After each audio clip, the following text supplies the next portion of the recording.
Okay, hi. Little technical glitch there. Hi, everybody. Thank you for joining us. Welcome to this last episode in the TAV short series for this series. Today, we're going to be discussing social media engagement. You know who the audience is. Now, how do we reach them? So we'll do the short film, and then afterwards, the ladies and I will come back and we'll discuss it, and we will be taking your questions. So once again, thank you for joining us.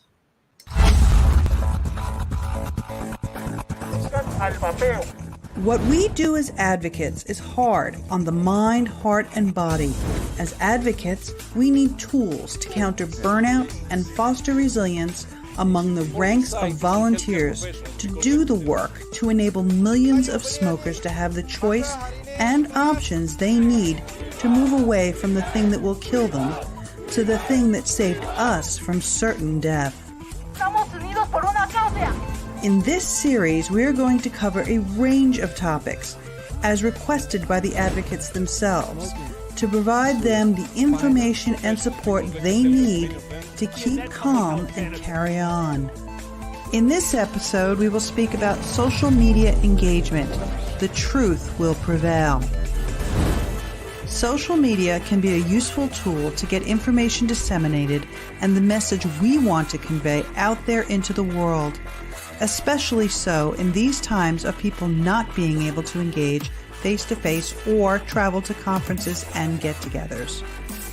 Using social media selectively makes for another tool in your advocacy toolbox, but you have to avoid the pitfalls of getting into pointless arguments and engaging with keyboard warriors. It goes back to knowing when to lose the battles to win the war. You need to respond accordingly to the things that you see on social media, and sometimes the best response is not to respond. 1. Keep to the facts. 2. Stay focused. Remember that there is another living human being at the other end of the line, and they have an identity, feelings, and thoughts just as you do. When presented or challenged with something incorrect or outright wrong according to scientific evidence or fact, respond accordingly. Do not react. Respond with facts, evidence, and references if appropriate. Don't waste precious time or energy on going down the rabbit hole of distraction. Stay focused. Stay on point. Sometimes, as mentioned previously, the best response is no response. If someone comes at you with something completely uncalled for, offensive, or downright wrong, do not take it personally and do not continue the discussion. You deserve respect as a human being, and no one has the right to treat you otherwise.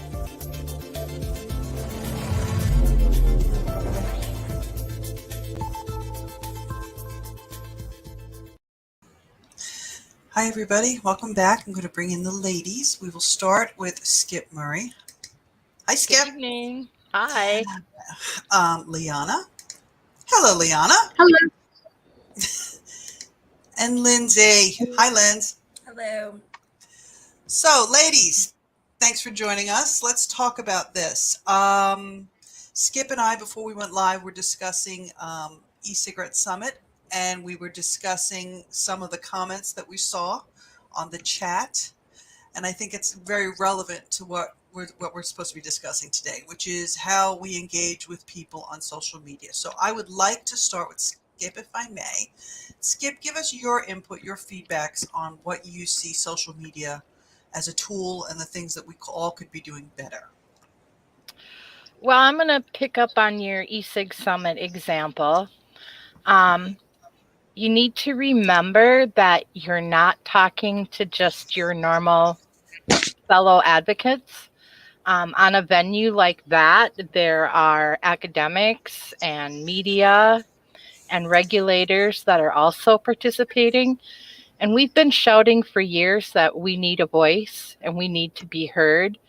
And that is one of our opportunities to be heard. So we should choose our words very carefully. Keep it clean, keep it professional, calm, not angry. A lot of people who differ than us in their opinion really find some of us offensive. We're just a bunch of angry trolls. So we need to be aware of that and make sure we don't come across that way. Yeah, I agree. Absolutely. Liana, looking all flash today. Speak. Okay, honestly, I usually don't say anything route. After I've read something that I find it credible, I share it. I don't typically add comments or anything of my personal views. I just share it. Honestly, it's probably just the easy way out. However, I avoid all those arguments entirely, and I just share what I know is valid after I've done the research and actually read the article and agree with it and it matches up against what I know, and I quietly move on. I'm busy too, so that's just the easiest way for me to handle it. Yeah, no, fair enough. I mean, if it works for you. Linz, you're in that unique position of being an advocate and also doing the work that you do. So you see things from a different perspective than we do. You're a little bit outside the bubble. What's your take on this? Oh, I mean, I'm probably one of the worst people to ask because I've been asked for various positions that I've been on to delete some of my tweets because they could, impact some important person. I mean, I've been a troll, but I was never really distasteful. I got blocked by Campaign for Tobacco-Free Kids just by, hitting them up with 100, golden oldies videos and within 1 minute, I just had to open up like a million tabs on like 3 different computer screens and everything, but they blocked me and I didn't sit there and say anything. I just dropped the video on them. But I've actually recently, I don't really engage if I get into the trolling part with people on stuff. And there's been people too. I saw it sometime last year with an academic out in England I think he was a doctor, one of the few doctors that's against vaping over there. And we kind of went back and forth. We were bantering and kind of, where you could tell if you're reading through it that like nobody was listening to anybody else. He's throwing something out. I'm just throwing something out to rebut him. And then I finally stopped and I was like, okay, well, what is your solution? What is a better solution for this? And the minute I got serious with him, he blocked me and quit talking to me. So I guess if you're doing that, I mean, your best way you're going to, when you start actually asking them for reasonable solutions, they do get a little bit more upset, especially after you've just been a crazy person. But I do think that you need to be mindful. I'm going to relay what Skip said. We're not in an echo chamber anymore. Vaping is a sexy topic. It's been a sexy topic in the news media for the past 3 years. It looks like it's not going anywhere on this as far as the mainstream media picking it up. So when they're searching, hashtags on vaping, and because you've got an army of vapors and yours get up, you're going to be reflecting what they think of as the vapors. I am going to. Good point. Sorry, I'm gonna, long-winded stuff. No, it's cool. I've just asked Mark Sliss to come in because I think we're gonna get a man on this. Woot woot. He's gonna love it. In a harem of women, yeah. He's gonna love it. Now, the reason I want you to come in, Mark, if you can hear me, he's probably run for the hills now. Is because you were there at E6 Summit in person. So your engagement with them, I'm guessing that was your first engagement in person. So it would be good to get your feedback on what it was like Mark, to deal with these down. people. Come on, Price is right. Come on down. Hey, that e-cigarette summit messed up my watching it this week. Okay. There is an advantage to my passive strategy, though. I'll tell you that. I've never been blocked that I know of by anybody because I'm passive and I'm reading and I'm learning. So there is that small advantage. I've been blocked by people I didn't even do anything to, like Simon dude out of Australia. Oh, Simon Chapman. He blocked everybody. Yeah. Oh, I was talking about real people. Oh, he's a real person. I mean, I'm joking. I took a stab finally, and y'all missed it. I mean, I've been blocked by people that I've had absolutely no engagement with, simply based on a list that they've got from someone, whoever the hell that is. Blocking is the right path. How long will we be on for? 50 more minutes. Yeah, 50 minutes. Oh, I can't even type. 50 minutes. Work with me, guys. I am like completely exhausted. It's okay. We Yeah. understand. You know, when I first got on social media and people were teaching me how to do Twitter and whatever, for several people, it was a badge of honor to get blocked. You know, to push somebody so far that they'd block you. I actually get upset if I get blocked. I get It offended. hurts my I'm feelings. not upset with CTFK. They didn't block Golden Oldies. They didn't block THR 101. I can still see them. And if I want to go harass them, I mean, whoever's on their social media isn't the brightest. Because if I was going to block somebody like that, I'd block all the associated accounts. Yeah. Not from an organization. I haven't had an organization block me, but I've had a couple individuals block me. And then you lose all opportunity to ever communicate with that person again. And that's My point CTFK is doesn't, that- they're never going to communicate with me. We're not talking about the most reasonable organization, okay? So I don't really care about them at this point. No, I'm I on like understand getting rid of them because they're not going to compromise. Yeah, They would I mean, actually be the one of the campaign. That would be one of the ones that I would tell people to go troll, so that any message that they are putting out is counteracted. But do it with the voices of vapors or the vaping videos or what your own little testimonials. If Yeah. they're sitting here saying that flavors only hook kids, I mean that's what got me blocked was commenting on all their stuff in 100 videos. So it's like whatever message you're saying is just getting lost on all these comments. Well, yeah. I mean, this is something And you have to be a coordinated one though, and you have to be respectful. Yeah, I mean, and this is the thing. And again, going back to the conversation that Skip and I were having, is that I was kind of disappointed. Let's just say in some of the comments that were coming up in the chat for E6 Summit, and I say this because Amanda actually opened it up for consumers, and it was free, and you all didn't have to pay, and you could watch, and you had access, and it was actually a really solid thing that she did. And to see some of the people actually making those comments, and then she had to be in there moderating and deleting stuff, that kind of upset me. It did upset me. Oh, wait, Kind of Amanda Strange was having to do that. See, I was there, so I don't know what the Yeah. comments were. God Yeah. bless her, because she was helping. She was doing the moderating on the Q She and was A doing stuff. everything. Now, I did mean, it get worse during Q and A's? Because I stepped out during the Q and A session because I was like, I don't even want to hear this crap from the FDA. I'm out. No, it was during some presentations. I mean, Holman, there was some. It's gonna be Holman, and then the Kathy chick from FDA. Yeah. Yeah. I mean, and I understand it because, I was sitting there and, I was watching this, and it's very frustrating to hear the same old bovine effluent from these people, and then to sit there and listen to them trying to dance their way around it. Even Ivana said something, she was posting something, and I said, yeah, I think it was Ivana. If it wasn't you, darling, I'm sorry. But somebody posted something, and they said, oh my God. And I'm like, you know what? It's okay. Because now we have it on video. We have video evidence of the effluent. They can't get out of it now because now we've all seen it, live, and it's recorded.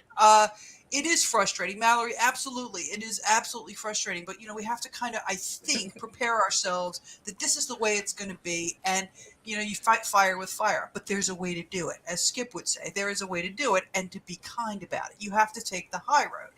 Because if you sink to that level, your message, like Lindsay said, it's not just, go ahead, Liana. No, I'm just saying it just shuts the door. I mean, Skip, maybe you don't realize this. I look up to the way that you are conducting yourself in a big way, because I agree with that. I don't want to shut the door. I don't want to make it impossible for me to interact with them in the future at all. So while I stand back and I'm learning and make sure I really have my facts straight before I even let a comment out of my mouth, I think that's really important. But are they ever going to listen to me when I rise to the position where my comments count? I don't want that door shut. So I shall remain passive while still advocating and putting forth and regurgitating what matters. I'm sorry I missed all the negative comments, and I'm kind of glad I did while I was at work listening to the eSig Summit on YouTube, because honestly, I mean, I'm not going to lie. when something's posted on social media and the thread is more entertaining than the message that was put forth, and then people get off, and I won't mention names, on pointing out, oh, look how I stuck it to him here and I stuck it to him there. And I'm like, that's not what the message was. And that's not what matters. And how are we going to ever communicate if you're getting stuck on how you gave it and served this and that person? So I'm glad I missed out on that, but I wasn't aware. I'm sad that you've made me aware, but I really enjoyed most of the summit. I thought it was well balanced from the perspective of no comments and listening to everyone that I possibly could. I was like, well, that was pretty amazing, you know? I thought Amanda did a good job. It was a good conference.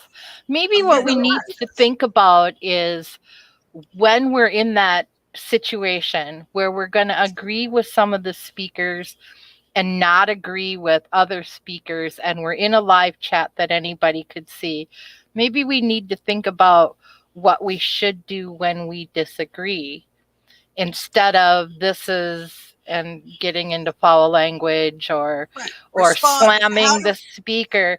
How do we respond? Maybe we just need to politely say, I disagree because, or I wonder why, or make it more, tone it down a little bit. Tone it down, and also use the question function. I noticed that a lot of us posted a lot of questions, and some of them weren't answered, and that's okay, but you posted the question. And again, it's also the same as I was saying before about, you put it out there. I personally think that the FDA guy got really flustered, and that's kind of why I want to talk to Mark, because I don't think, he probably expected he was going to get it, but I don't think he was expecting to get it from Clive, which, the FDA in general is so unfit for purpose for doing anything relating to the topic. And they just were publicly, I don't want to say humiliated, but,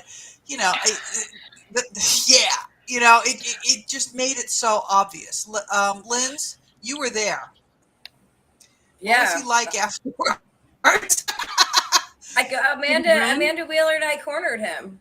Actually, after, outside in the, meet and greet area that you have in conferences. I kind of did I did offer the guy a little bit of apology, and the kind of like, I'm looking at him and I was like, it's got to suck being at the FDA right now. You've got vapors coming at you. You've got Congress coming at you. You've got freaking Michael Bloomberg groups, coming at you. That is not, they have no friends at all, okay, whatsoever. But the FDA keeps, everything that they just said doesn't really matter because of the announcement today.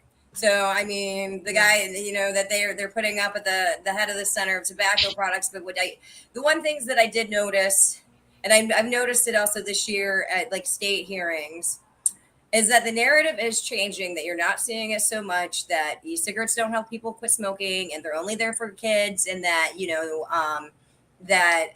what was the other one? Well, they still hate flavors, but this is they're less harmful. They kept saying that these might be more harmful for you. Now they're acknowledging that they are less harmful.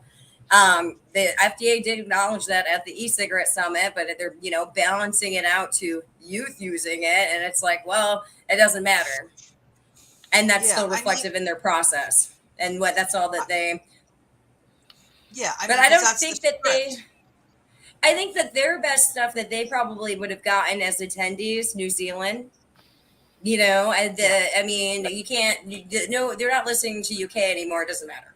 Like, we can glorify about UK and how, yes, this is how everyone's going to be, but that's just never going to freaking happen. And you talk to Martin Culp about that, about how that even happened over in Europe too, or over in, the UK. So that I would say that maybe hopefully they got something out of it, but I don't think so. I don't know. I was having a chat with Ben, the guy from New Zealand. We were chatting on the side after he did his presentation. I was like, thanks for that. He goes, honestly, he's like, they're screwed.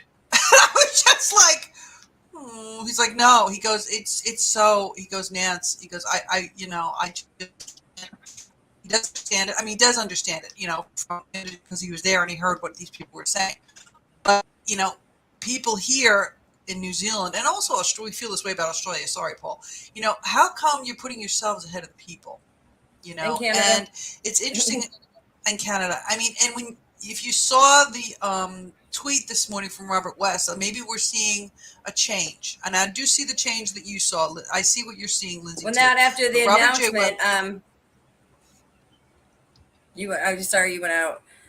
The announcement, Ivana asked about the announcement. They appointed Brian King as a successor, to the Center for Tobacco Products. Are you frozen, Nancy? She is. Oh, there you she are. unfroze No, for a I'm second. not. Am I? But you were for a You're minute. You were Glitching frozen. in and out. You're pixelated, but it's okay. Can I say, Lindsay, I'm so proud of you for showing some level of compassion for the FDA's scapegoat. Like, seriously, from you to say that is about as big as when a country says, I do believe we made a mistake in the pouch area. And I was like, you admitted that you have made a mistake. That's freaking huge. You just showed that your mind is open and you see the truth. Like, well, I felt bad for Woodcock when she was getting grilled in front of Congress. I was like, man, nobody really wants to be there, and you're turning around, getting emails from vapors and stuff. Oh, but I will say, back to the summit too. Mark's List had the biggest applause, short of a standing ovation, and Holman was just acutely paying attention to Mark. And it's probably the saddest thing to think is that's probably the first time that he's met a small mom and pop vape shop owner and saw what it looks like. Mark had a picture up on his slide, of his shop and everything. So I think, and that's really unfortunate that those people are the ones that are in charge of the regulation and, ultimately the authorization, the approval of those authorization orders. So. And that, Lindsay, was a good point you made about working at the FDA, because that's what we've been saying through this whole series, is when you communicate with others, put yourself in their shoes. And I messaged somebody, I don't remember who, because I have conflicted feelings about Matt Holman. I mean, I watched the e-cig summit and he kind of seemed like a decent guy, but he talked like a politician at times. And I don't necessarily like their message, but you don't shoot the messenger because you don't like the message. And today's announcement of Dr. Brian is his first name, King, becoming the head of the CTP, we're all going nuts on social media and bashing the guy. Digging up stuff on him too, because he's been around and we've been talking about e-cigarettes for almost a decade now. So yes, but this today starts the public's communication that he or people connected to him might see. So are we doing the right thing today by being adversarial instead of congratulations, this is what we hope happens, No. Keep honing the harm reduction thing. He is directly responsible for more Eval-I deaths because that agency was not communicating. I get that. Okay, I see what Skip is saying. Skip, I'm going to interrupt you for a minute if I can. When our Director General of Health, announced that he was going to resign, we actually issued a press release out saying we hope that the new Director General learns from what transpired and hopefully carries on and continues forward with tobacco harm reduction in New Zealand. Now, I didn't blast the leaving, the exiting Director General. I mean, I could have very well gone there because, he's the reason that AVCA had to deregister as a charity because we didn't get approval to do the work that we needed to do. Okay. So basically those regulations outlawed us. But in saying that, I was like, no, I'm not going to go there because you know what? In the end, when you look at the bigger picture, in the end, we got a regulated market. It ain't perfect, but it beats the hell out of Australia, A, and B, maybe there's more to be said by being John Q. Public. Now, in saying that and saying what you're saying, Skip, yes, our approach needs to be support. It's kind of like, my father used to call it the shit sandwich. a good thing, and you hit him with the reality, and then you hit him again with a good thing, so that it doesn't seem like it's all crap. And I think that's kind of the way we have to do it, but we have to do it in such a way that we're not offensive about it. So carry on, Skip. I'm sorry I interrupted you. Nope, that's pretty much the point I was trying to make. None of us are happy that this gentleman got put in this position. But he is who we're going to have to work with for who knows how long. So do we... You can call on Congress to step in. You can, but I mean, and we all are expressing how we feel. But again, we're on a public venue. So do we want to start off day one as his adversary, or do we want to be the bigger people and put out the invitation and invite him to sit at the table and talk to us?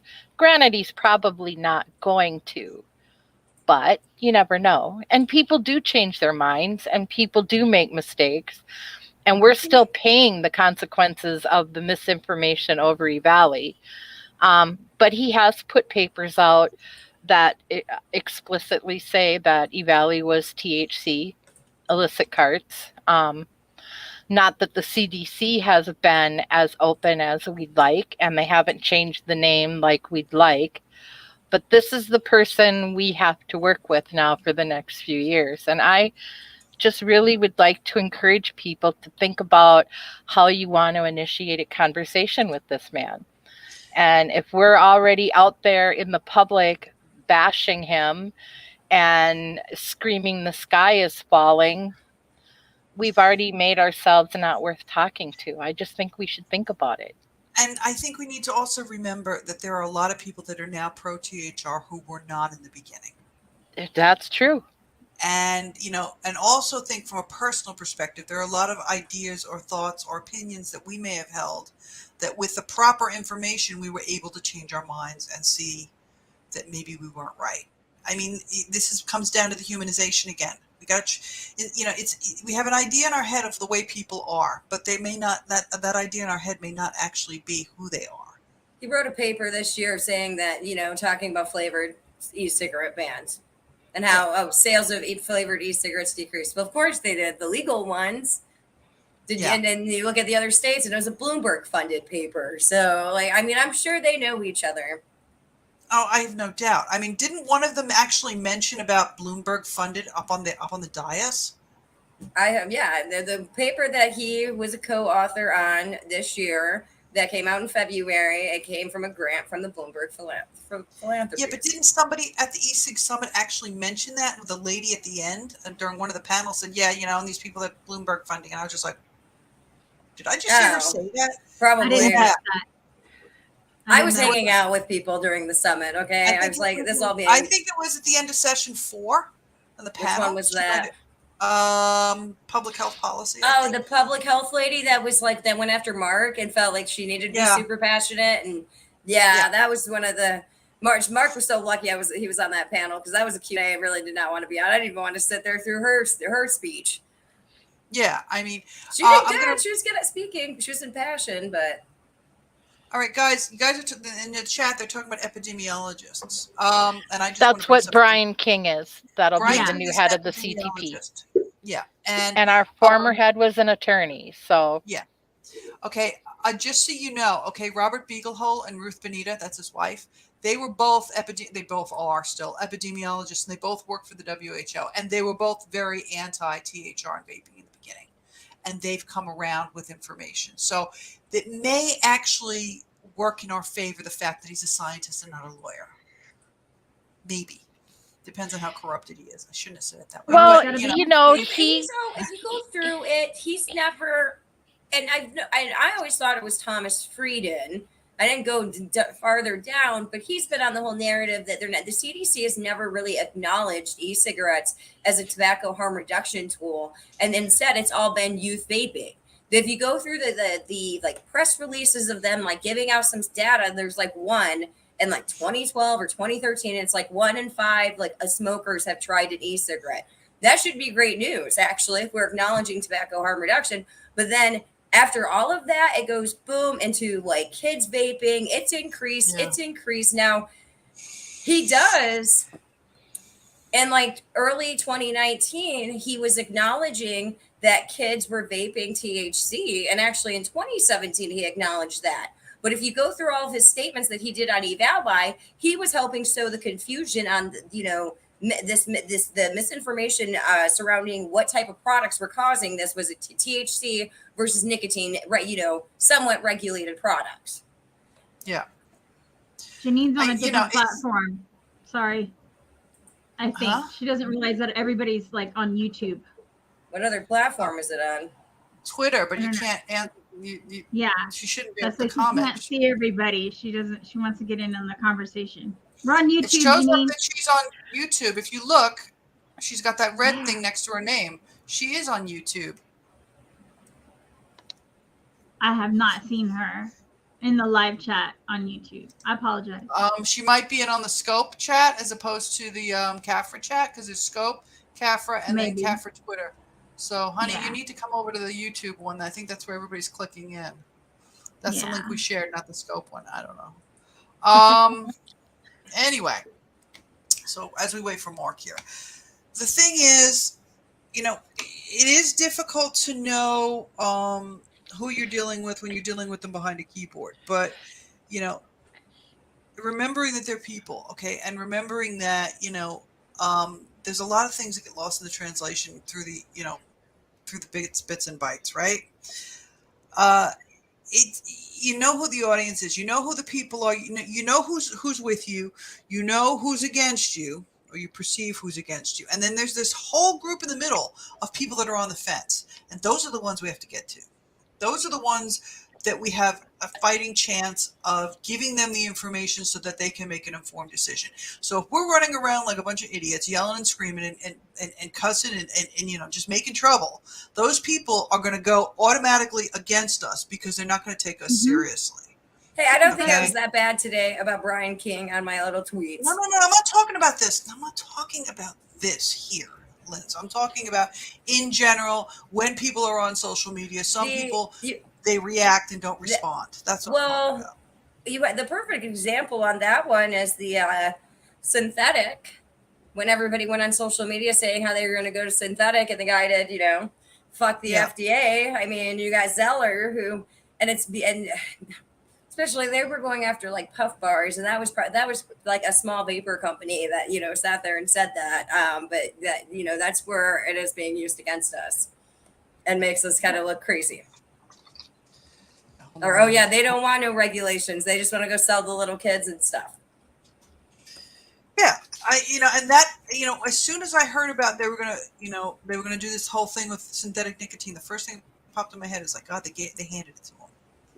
Everybody, not that they shouldn't have talked about it, but the way they talked about it, and that you can be your own worst enemy. Yeah.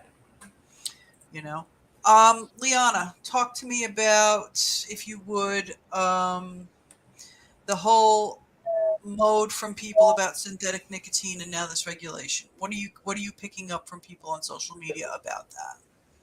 What am I picking up from social media? Yeah, people's reactions. Yeah, the regulation.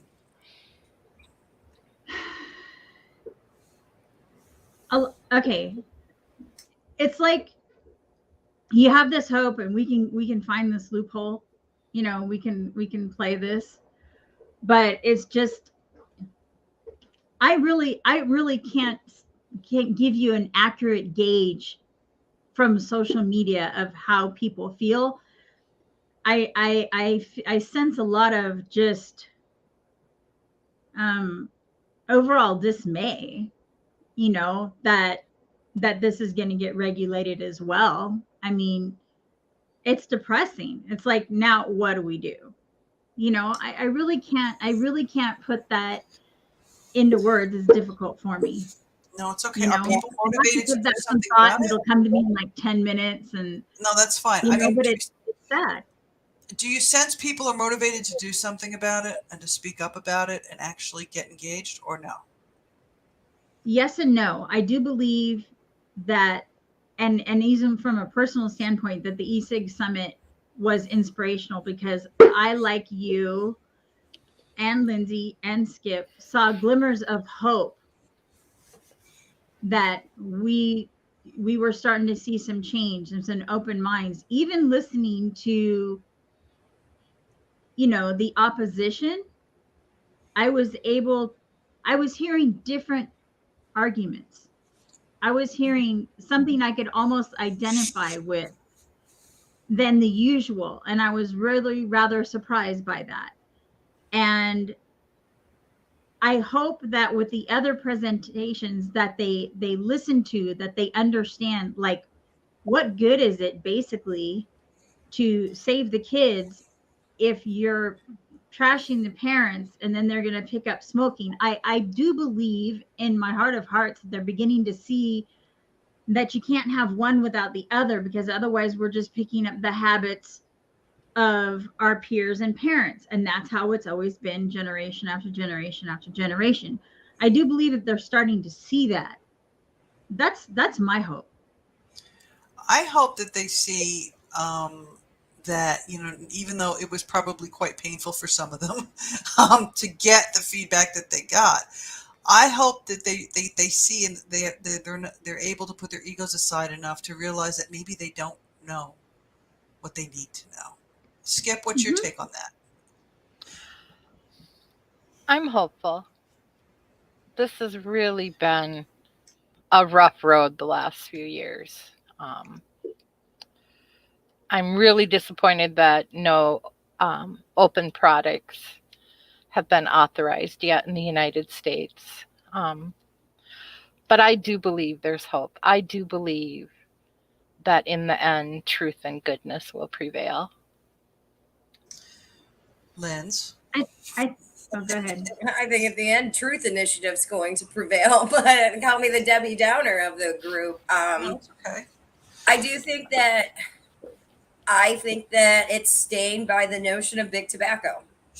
And that narrative has been so hard to freaking push it. And even, I mean, I'm going through the previous press releases, and it's the same crap I heard at all the hearings this year, you know, big tobacco, a new generation addicted to nicotine. I mean, like, and then now bringing the race thing. And so, you know, I do think that consumers and advocates in the industry, you know, could benefit with some targeted social media campaigns, though, that can kind of get the narrative out. I mean, and then take over. I mean, we have, you know, coming up on, you know, the 30th and the 31st, we got World No Tobacco Day, we got World Vape Day.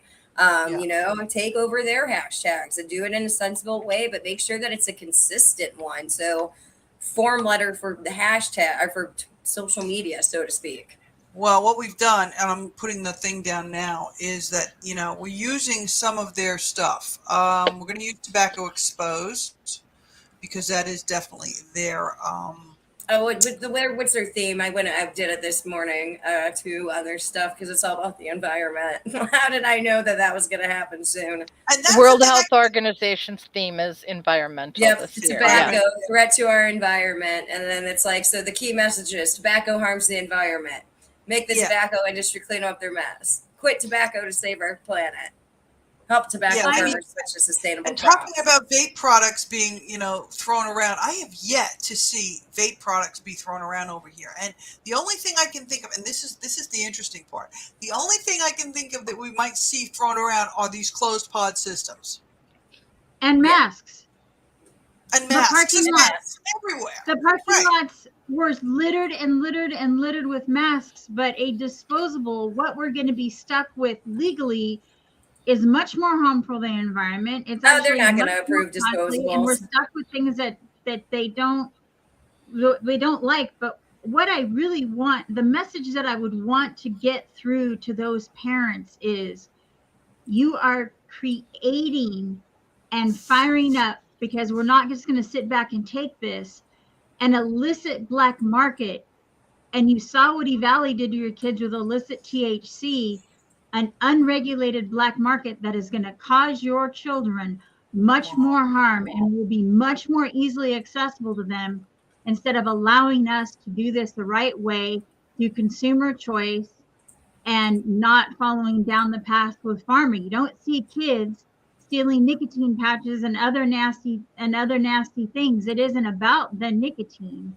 There are so many other reasons, and we're not seeing the benefits of it. The health department, that the way that lady spoke and talked about what they did in their trade-in program and all this and that, like that also struck home with me in the heart. But I need those parents to understand you're making it much worse for your kids, and you think that you're helping and or are being paid to be helping. You're not.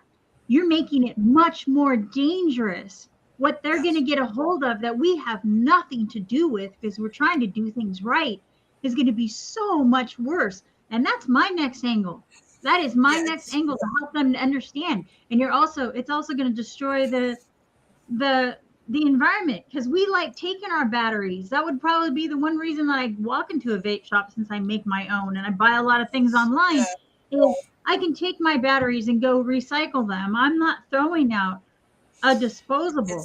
It's like they've learned nothing. Mark has arrived, so should we let the man in to the ladies? Yes. Let the man in. Welcome to the ladies' room, Mr. Sliss. Well, I'm honored. Can you guys hear me? Yes. Yeah, we can hear you. We can hear you fine. Okay, the reason we asked you to come in and join us is you are one of the few people and the only real consumer at this stage. No offense, Lindsay, because you met these people. Give us the vibe. I'm going to make you solo layout so you're the only person on the screen, so don't freak out, because I think people need to hear what you have to say. Oh my, the overall vibe, I'm not sure I could describe. I was wrecked.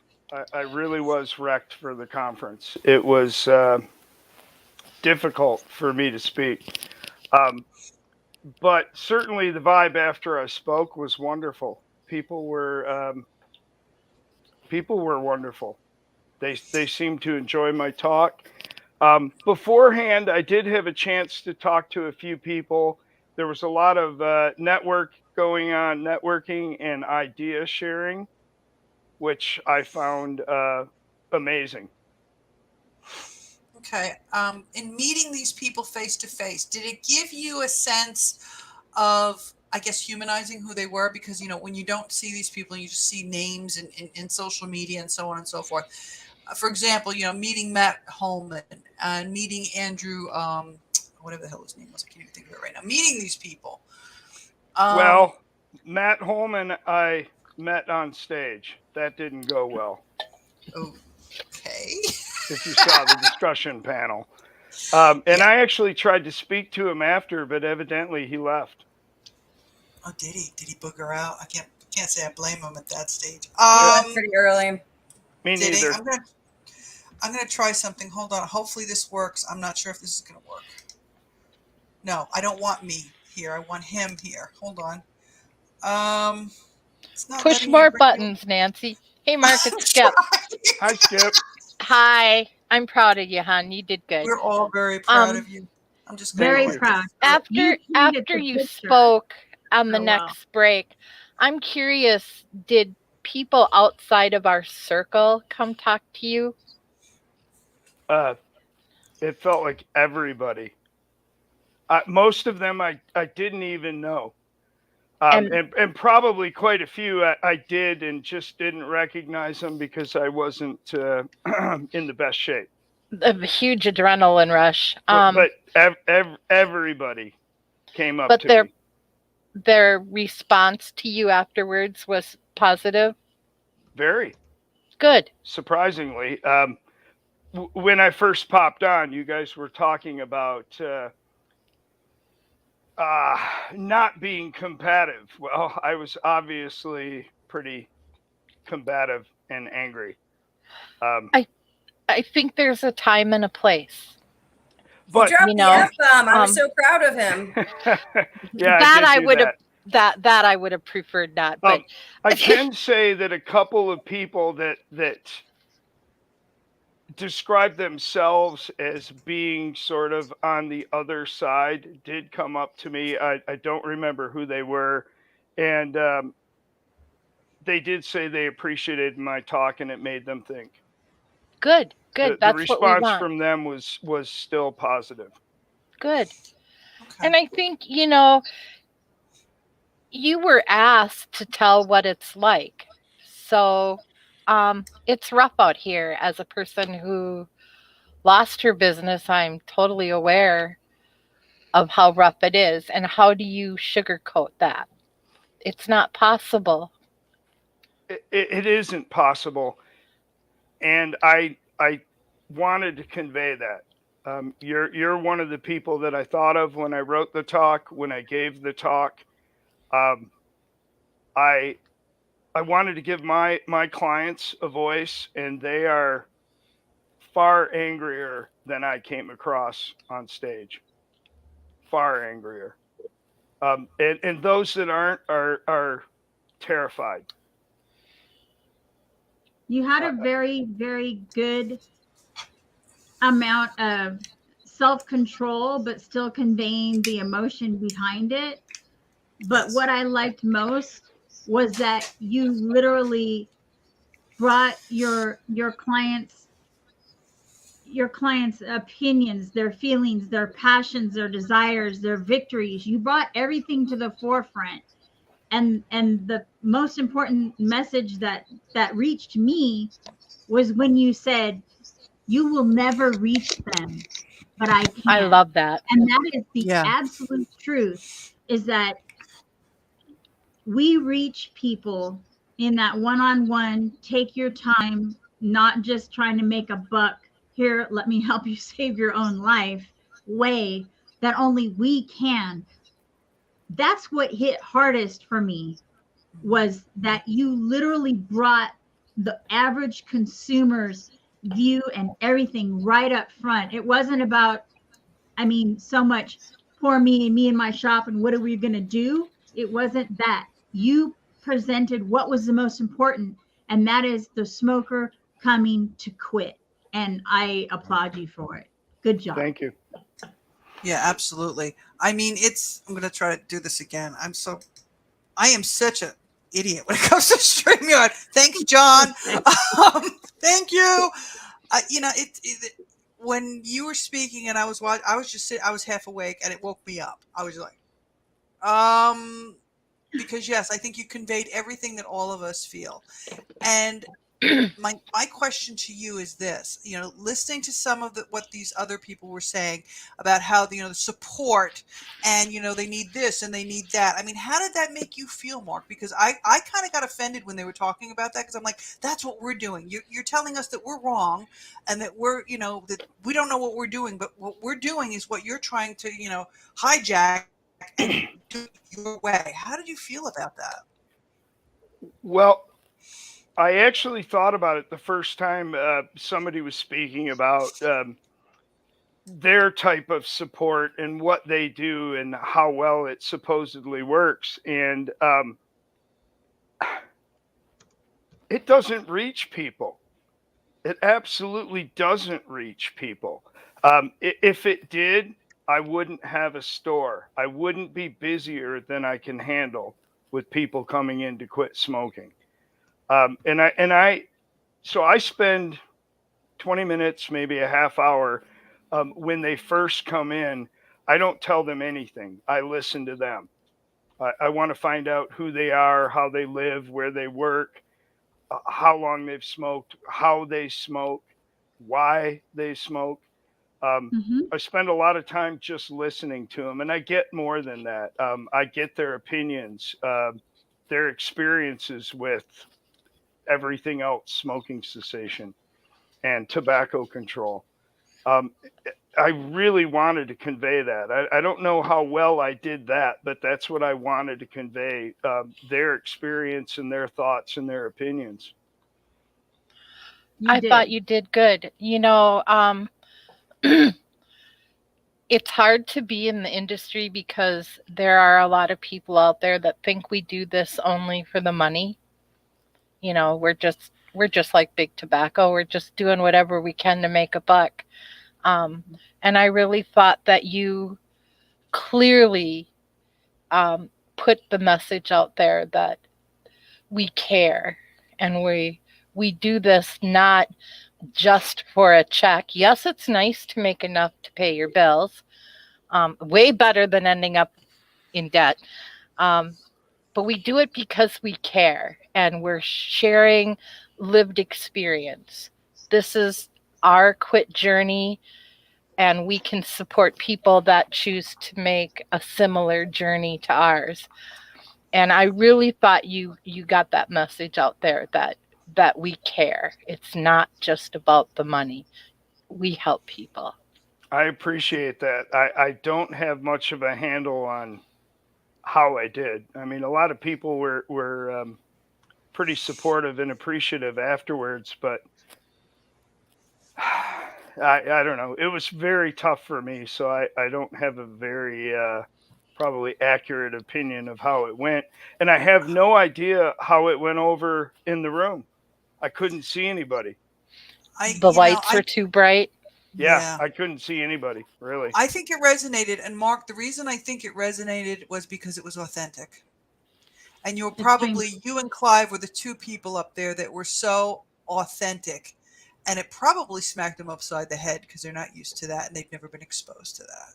Well, I did get the impression looking at Matt Holman's face close up in the discussion panel, he was angry and offended and perhaps a little embarrassed.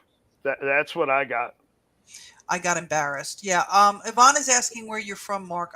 I don't even know. Where are you located? Let's see if I can't do Michigan hands. What does it look like on the screen? Yeah, it's backwards. Kind of looks like Michigan. Backwards. The Upper Peninsula. Yeah, is just you got to way do too it big. backwards because you got to see the palms. But I live in the far northwestern Upper Peninsula in a peninsula called the Kinda like Keweenaw that sticks out into the middle of Lake Superior. So I literally live in the middle of nowhere. Yeah, Upper Peninsula. The Michigan. land of 300 inches of snow. yeah. I don't know. This winter. You were like a self-bridled war horse that was just standing there trembling, going, I could just like tear you up, but I'm not. And I'm trying to, it was just pure passion. And it was great. And you did it so concisely. Yeah, thank you Really? for that, Mark. I'm I telling represented you, it was well. concise. Did you sleep it all the night before, or did you sit up all night practicing? Nah, I didn't sleep a wink. Not a wink. In fact, I didn't even practice much. Well, I did. I fell asleep because I was supposed to meet Lindsay. I fell asleep. I woke up. I don't know what time it was, and that was it. I was just up. I tried to practice, but I couldn't. I was too nervous. Yeah, but you did Passion well. speaks for itself. It doesn't need Yeah. practice when it's the truth. You don't need to practice the truth. When it's facts Yeah, and when it's authenticity and real, passion it comes doesn't from the need it. heart at the moment. You don't need to practice that, Mark. Well, I also rewrote a fair bit of the talk at lunch on the fly. So I didn't practice that at all. I ended up having to read off of typed notes. Yeah, no, I just Because want I to let made you know changes. something. I want to let you know something. Jeff said something that's very true. It's something that's said in filmmaking that applies to what happened with you and at the summit. And it's people appreciate your brain, but they fall in love with your guts. That's what you did. That's authenticity and passion. Mhm. Thank you. Because you I represented all of appreciate us. that. You killed it. You killed it. Best speech Absolutely. there. I even quit working when you were speaking. Well, I'll tell you, I didn't even get that undivided attention, okay? I didn't think it was going to go over well. In fact, I thought that I would be leaving the conference after my talk.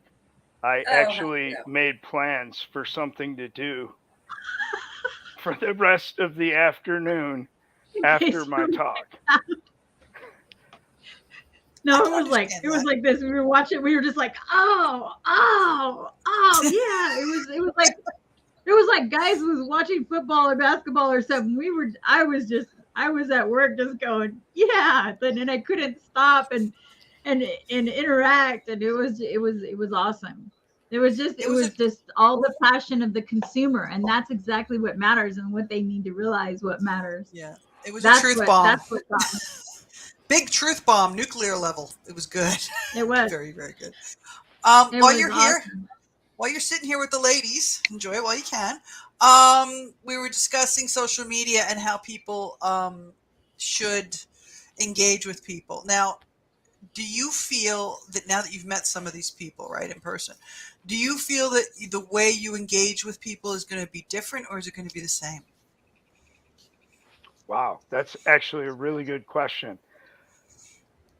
I don't know, but what I do know is from that talk onward, I can't help but think a whole lot about how I'm going about it now.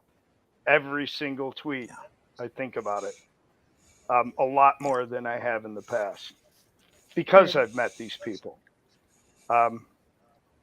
It's going to change probably how I communicate a little bit, but I am who I am. I feel the way I feel, and I'm pretty angry. Yeah. I That have doesn't always change. liked how often you tweet the quit stories.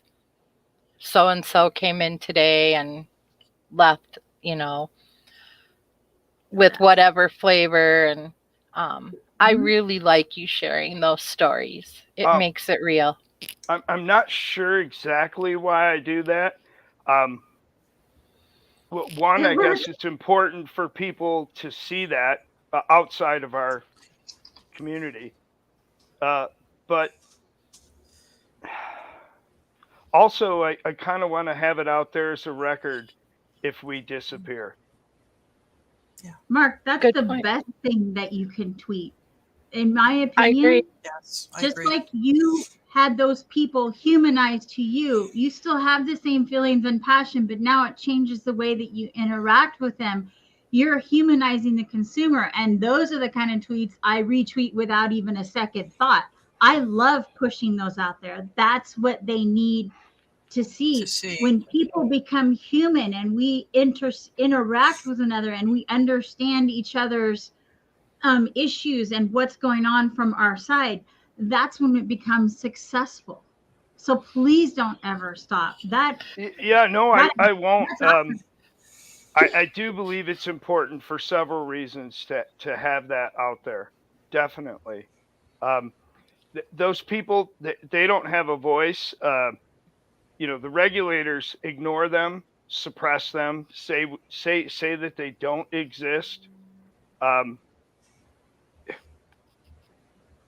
We have to show that there's real people out there and how it's impacting their lives. For sure. I mean, Exactly. I To think a me- lot of time. Oh, sorry, Skip. Go ahead. I was just going to say, to me, each and every one of those tweets is a celebration of life. Yes. Because you're giving somebody an opportunity at an improved life. And I just love, after all the how hard we fought and how frustrating this process is, I just love those celebrations. Each and every one of those motivate me to try more. Yep. Exactly. They're also important to me. A lot of these people are people that I know in my community. And even if I don't, when they walk in the door, I do get to know them, everything about them, their family, their friends. They bring them into the shop. So it's important for me to get their stories out there for sure. And I thought about that actually at the end of Clive's talk when he put up the 12 tweets. And I thought, yep, okay, if that guy who's far more intelligent than me sees the value in that, I need to keep doing it. Yeah, no, Clive is amazing. I've met Clive on a couple of occasions. He is very down to earth and he's very real. Oh my and God. I think, I mean, you want to drink a pint with him, like a Ah. couple of pints with him. He's just Clive. He's You one know, of the people I want to meet someday. I've got to Yeah. meet Lindsay. I want to meet all the rest of you.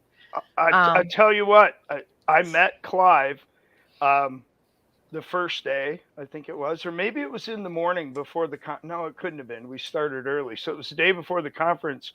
I was waiting for the elevator and he walked up And so I introduced myself, and we talked for a while, standing in front of the elevators, and I met Derek Yacht, came up, say hello. But talking with Clive when I first met him was like the best 10-minute presentation I've ever had, I've ever heard.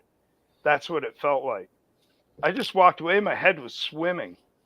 Um, the way he is on stage, he was the exact same way in person. Yeah, no, with Clive, what you see is what you get. And I Wow, love that about him. he's amazing. Hmm. His I wish small I talk could is incredible. retain and regurgitate that amount of information that quickly. That was also a Yeah. high point of the conference for me, just meeting him and having 10 minutes with him. Yeah, no, for It sure. was for very sure. cool. I'm really glad you went. I'm really proud of the way you represented all of us. I can't even say thank you enough. I can't. So honestly, I wasn't too angry. No, you No, were fine. your anger was, it was there, but it was obviously that you were putting great effort into restraining it. That's what made it so forceful. Is I was. if I wanted to be an absolute and take my opportunity to be a dick, I could, but I'm not. I'm just letting you know I'm very, very passionate about this, and these people that I love, that I interact with on a daily basis, their lives matter. That's what you did, because if it was about money, we're all sitting on a pile of stuff that we may not be able to use.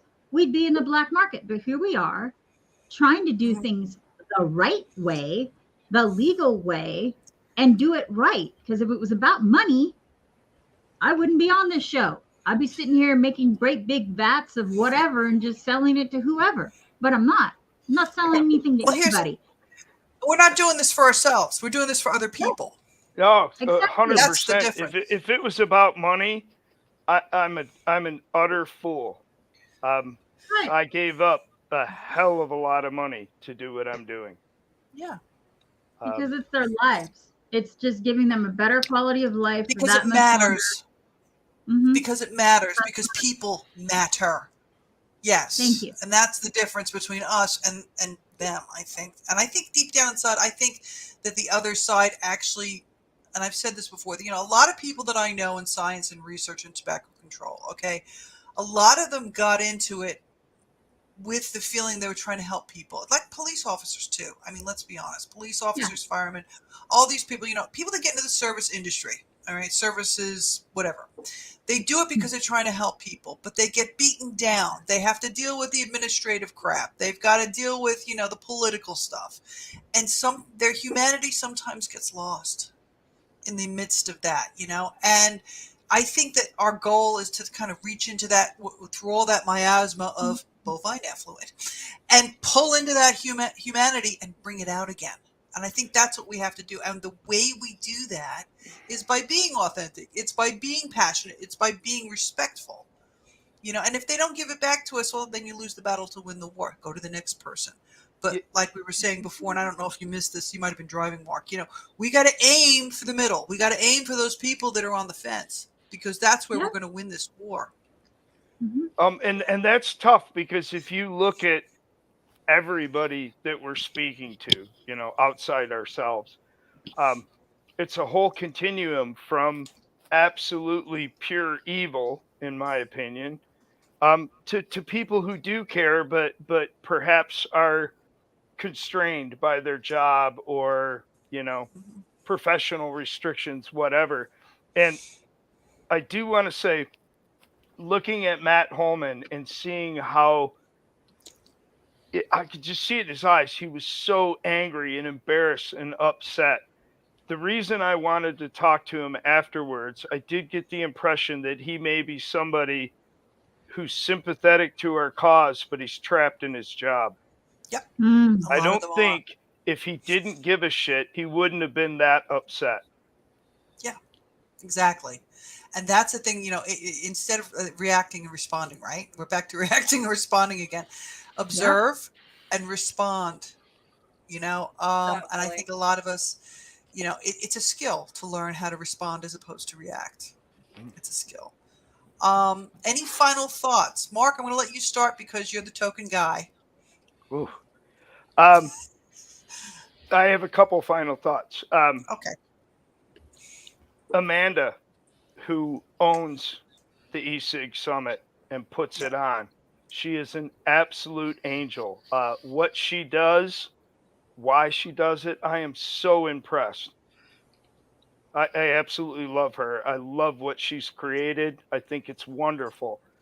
Second thing is, I would recommend anybody in this space attend if you can. If you can somehow swing it, afford it, whatever. It was an amazing experience, despite being terrified most of the time. Even after my talk, getting bombed by all sorts of people who's, I just see their names. It was amazing, and I would recommend it to anybody. Excellent. Yeah, Amanda's an angel. I can't wait to see her at GFN. She's coming to GFN specifically to hang out with me because she and I talk so much online. It's like, I'm going to get to see you in person. Yay. Love Amanda. Thanks, She Mark. is an angel. She helped me through this from the beginning, in fact. Yes. I love amazing. Yeah. I'll make sure I let her know that when I see her. Liana, final thoughts. Okay. It's okay. You got to understand the ADHD mind that just goes in a million different directions, and I have to pinpoint what's important. I have hope. I've been inspired. I feel like because of everything that was brought on and that was said, and the people that spoke, that we're getting listened to, and we are cracking shells, even if we can't see it, we're getting through. And I'm not going to quit anytime soon, because lives matter. That's it. Good. Absolutely. Thanks, Liana. Skip, darling. 2 words. Be kind. Lindsay. Let's keep pushing on. Be kind. I'll still be tweeting. I just don't try to bash anybody anymore. So, I'll be giving updates on stuff that I see, following hearings, leaving my little 2 cents in there. Yeah, that's good. That's all good. I thank you all for joining us. And I mean, this is the last one of this series. So do we want to do this again? Sometime in the future? Yes. Yeah, we've got way more stuff coming up that we're going to need to probably discuss and help the people, be coordinated in their efforts and kind and responsible. Focused. Yes. Focused. Yeah, I think this has been good. So I hope everybody out there thinks it's a good audience. Anybody out there have any comments? Ivana, of course, do it again. We'll probably do this again, probably starting sometime in August because I do need a bit of a break. And of course, I'm going to Europe. So, we'll be around. But I'll see you in Europe too, won't I, Liz? Oh, yeah, it's going to be a busy week. Yes. It's going to be a very, very busy week. All right. So everybody, thank you for joining us. You're the rock stars. Jeff said we're rock stars. Now, actually, you guys are the rock stars. We do this for you guys. Yes. Thank you. Yes. So everybody just stay safe. Try to stay healthy. I know COVID's coming back in all sorts of places and that's crazy. And we will watch out for up monkeypox. And monkeypox, whatever the hell that is. All right, guys, I'm going to end the broadcast. Everybody take care. Thank you for having me. Bye-bye. Thanks.